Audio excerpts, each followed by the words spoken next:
Welcome to the Law Firm Practice Management Advice Podcast. The fundamentals of business. Join Kirk Stange of Stange Law Firm as he discusses helpful strategies, tools, and insights to grow and manage a legal practice. Good ideas are simple. From improving client relationships to managing your team and scaling your practice, this podcast offers practical advice for navigating the challenges of law firm management. Shall we proceed? Now, here's your host, Kirk Stange. Welcome to Law Firm Practice Management Advice. We have an interesting topic today. The topic is the coveted first page of Google. This episode today is based on an article on my blog, lawfirmpracticemanagementadvice.com, dated June 21st, 2023, and the title of the article is, What Does Being on the First Page of Google Mean? So as a follow-up to the episode today, go on over to my blog and read this article for more information on this topic, but let's go ahead and jump on in.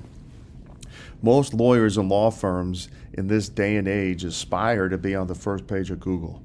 The reality is being on the first page of Google results in calls, leads, new clients, and it can really result in a law firm that prospers in a way that would not be the case if the law firm was not on the first page of Google. And to really give you a metaphor, if you go back historically, the phone book used to be a big deal, right? So if a law firm was on the front or the back page of the phone book, that would result in lots of calls, leads, and new clients. And so law firms previously were willing to spend a premium to be on the front or back of the phone book because that resulted in lots of new business. Well, being on the first page of Google in this day and age is really the same thing.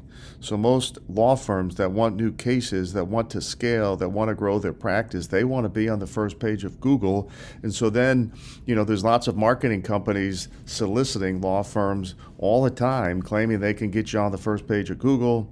And certainly lots of law firms will then bite on this, hire the law firm to try to get them on the first page of Google. But obviously the reality is there's little guarantee that marketing agencies can do this organically, but from paid ads, marketing agencies can generally make it happen. But I do want to break down, when we're talking about being on the first page of Google, what's interesting about this topic is that there's really 4 ways a law firm can be on the first page of Google. So if a marketing company is going to a law firm trying to get their business to get them on the first page of Google, it's important to know in what way the marketing agency is claiming they can do this, because there's 4 different ways and they're all a little bit different, and there's different strategies for getting there and obviously different costs involved as well. So I want to break that down and cover it because it's important to differentiate the 4 different ways. All right. The first way to be on the first page of Google is through Google AdWords. Now, Google AdWords have been around for a long time. These are the ads that show up with the word sponsored next to them.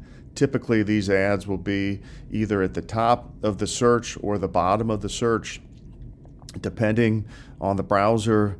But these are paid ads, all right? So law firms can do this themselves, but most law firms don't because it's too intricate, it's too advanced, so they hire a marketing company to do it for them, and they set up what's called a Google AdWords account, and they run targeted ads, and the ads are typically based off a keyword. So within the AdWords account, the law firm or the marketing agency running the ads sets it up through keywords where the ads show if certain users are punching in certain keywords in the search engine. So if somebody's looking for a bankruptcy lawyer or a criminal lawyer or a family lawyer or an employment lawyer, you name the area of law, once those terms are punched in, if the keywords are in the ads campaign, the ads then trigger and show up. All right. These ads are typically pay-per-click. So every time a user then clicks the ad, the law firm gets charged. So needless to say, this can be very expensive for law firms. If law firms are going to run Google AdWords, you got to have pretty deep pockets, and because it could be costly. Every click could cost you a bunch of money. Obviously, in different geographic regions and for different areas of law, this can be different, but it could be 20, 30, 40, 50 bucks a click. So you're on the first page of Google, but you're paying a premium to be there. So law firms then have to weigh whether they've got the money to do this and whether the money they get from the cases is going to surpass the cost to be on on the first page of Google through Google AdWords anyway. Other nuances about Google AdWords, that individuals who own or run law firms ought to know is that Google AdWords really does require some sophistication. This is hard for non-marketing people to set up and do it themselves. It's doable, but a lawyer or law firm is really going to have to do some research and have some savvy in order to set up their own Google AdWords, because if they do it wrong, they could just burn through a bunch of money and get nothing out of it. The other thing that Google AdWords has really begun doing over the last several years is really targeting ads, targeting the contents of ads, and flagging ads for illogical reasons. So a lot of times law firms go in there and they set up the ads, and all of a sudden their ads are being flagged for you name it. There's all kinds of quirkiness to it. It seems overbroad, where law firm ads get flagged for being political or dealing with other things like alcohol sales or abortion or other topics where Google is like, no, this is taboo. You can't run ads on these issues. So then law firms end up having to appeal the flagging of their ads to try to get them up. So again, Google AdWords could be effective. It can get people to the top of the search engines, but very expensive, very intricate. And then you're dealing with Google flagging ads for really overbroad reasons based on however their algorithms are set up, and then law firms have to appeal to get these ads up. So look, effective but costly and a little bit of a hassle. But Google AdWords have been around a long time, and lots of law firms use them. Lots of law firms really historically used them. So this is way one, Google AdWords, okay? Way two is local service ads. Local service ads for a lot of law firms are hard to differentiate between the Google AdWords. It looks very much the same, but it's not, all right? Local service ads are pretty new, come out over the last few years. The word sponsored might be next to these ads as well, but the difference between these ads is you will see the face of a lawyer at the top of the search.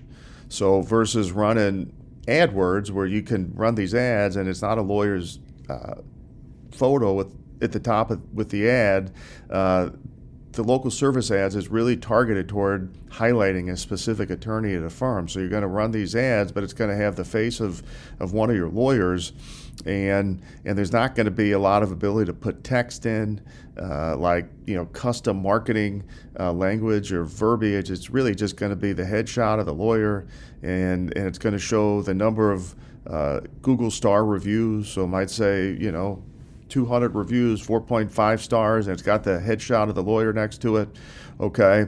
And these ads are very simple for most law firms to run. Now look, lots of law firms will run or hire a marketing agency to do these ads for them, but these ads are much easier for a law firm to do it themselves without a lot of sophistication. Basically, what law firms have to do, again, you upload a headshot of a lawyer, you select the areas of law you practice in, you've got to confirm the profile with Google, which can be a little bit of a hassle. But after that, these ads kind of run themselves. They're a little cheaper as a whole than Google AdWords from my experience. So it could cost a little bit less money, and you don't deal with the flagging of ads like you deal with Google AdWords, where they've got this algorithm just randomly flagging and taking down ads for illogical reasons. Not a whole lot of this with local service ads. So the simplicity can be a little bit nice. The only thing I've seen as well is that for the local service ads to show up, you got to have 3 lawyers in on it in a given market. If 3 lawyers aren't in on it in a given market, so take smaller cities and areas, then these ads don't even show. Now maybe Google will change that. Maybe they've changed that beyond my knowledge, but typically it requires 3 lawyers to be in. Again, not as expensive as Google AdWords, but still not cheap. So law firms got to have some money in order to show up in the local service ads. And of course, you quit paying Google, the local service ads drop off. They don't show. Same with the Google AdWords. You quit paying them, it's done. The ads don't show. So you got to keep feeding the monster, so to speak, which is paying Google to run the ads. But it is a quick, simple, and easy way to be at the top of the search, all right? 2 other ways to be on page 1 on Google. And the third way is organic search results, all right? So Google has an algorithm, and the algorithm ranks pages organically, all right? And obviously this is complex. This is convoluted. Google never really discloses what their algorithm is and exactly how this works, although if you do some reading, some of it seems to kind of leak out, although you never know what's accurate or not. But this is the organic ranking, all right? To show up on page one organically, this is complicated. This is hard. This is a little bit of guesswork.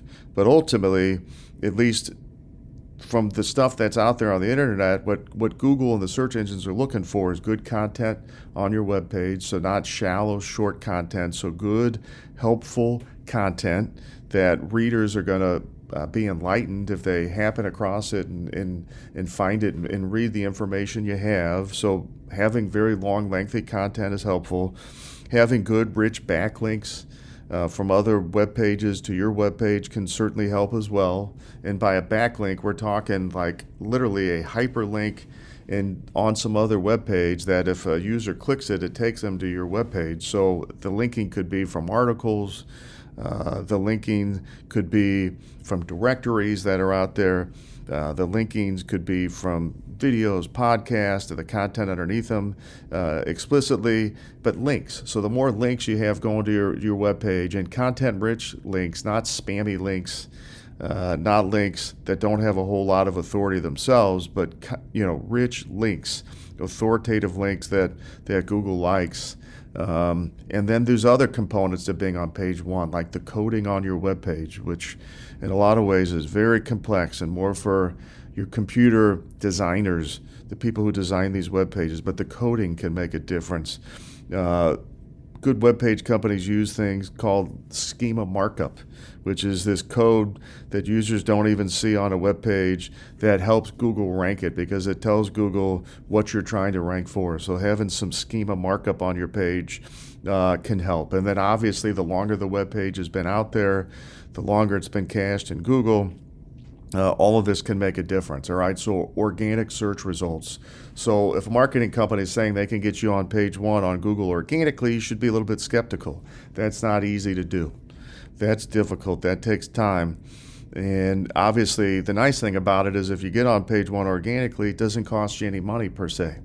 It's not like the Google AdWords or the local service ads, so it doesn't cost you any money, but it takes time. And it takes having a darn good web page to be on page one. All right. The fourth way to be on page one of Google is through the 3-pack of the Google Maps. So if users type in terms like criminal lawyers, personal injury lawyers, bankruptcy lawyers, employment lawyers, real estate lawyers, family lawyers, any of these terms, again, what a user's going to see is who's advertising in the local service ads, who's advertising in the Google AdWords. Then they'll see page one, okay, who's organically on page one. But then in the middle of that page will be 3 different law firms, typically in the 3-pack of the Google Maps. So it'll list the law firm, again, their star ratings, and a user could click it and they could see some pictures on the office, get some information on the office itself, get some directions or whatnot. But this is called the 3-pack. Very powerful if a law firm can get here. Law firms who get in the 3-pack of the maps can get lots of calls, lots of leads, and it can result in lots of new business. It also doesn't cost money to be in the 3-pack of the Google Maps. But just like the organic ranking, getting to the 3-pack of the Google Maps is not straightforward. Again, it goes back to the organic issue in a way, in that the law firm webpage should be authoritative, it should have content, should have backlinks, it should have been out there a long time, so Google knows his webpage, Google is familiar with his webpage. So having a great webpage can have the circular effect of not only getting you on the page one organically, but it can get you in the 3-pack of the maps. But then the other nuance to getting in the maps that's really important is for a law firm to go in and input all their information, right? In the Google Maps or the Google My Business. Google changes the name of this periodically, but basically a law firm can claim their Google listing and put in photos of the office, could put in videos of the office, can input their address information, can put other content information in there like their hours of operation and the areas of law they practice. And so law firms really do want to claim their Google Map listing and input all the information. That's the other piece. Again, there's a lot of guesswork to being a 3-pack of the maps, but from my vantage point, it seems to be a mix between inputting all your information in Google Maps. That's going to help a lot, but then having that great web page is also the big key too. Without the great web page, it's hard to get in the 3-pack of the maps as well. All right, so those are the 4 ways to be on the first page of Google, the coveted first page: local service ads, organic search results, 3-pack of Google Maps, and so those are the ways to be there. All different, but all coveted nonetheless. I mean, law firms who really want to hit the ground running, what they ought to do is strive to be there all 4 ways. Again, Google AdWords, local service ads, organic search results, 3-pack of the Google Maps, right? Being on page 1 all 4 ways can really create quite a juggernaut of new business coming into a law firm. Obviously, though, this takes sophistication. This takes a lot of time, energy, and perhaps money to make all of this happen. But being on the first page of Google, definitely worthwhile, definitely will help a law firm, and it's definitely a coveted place. All right, so that's the topic today. As a follow-up to the episode, go on over to lawfirmpracticemanagementadvice.com, read my article titled, "What Does Being on the First Page of Google Mean?" This will give you more information on this topic, but thanks for tuning in today. Stay tuned to our next episode coming up. Thank you very much. Thank you for listening to the Law Firm Practice Management Advice Podcast with Kirk Stange. Kirk Stange is the president and founding partner of Stange Law Firm, a multi-state divorce and family law practice. For more insight on similar law firm management topics, visit his practice management advice blog at lawfirmpracticemanagementadvice.com.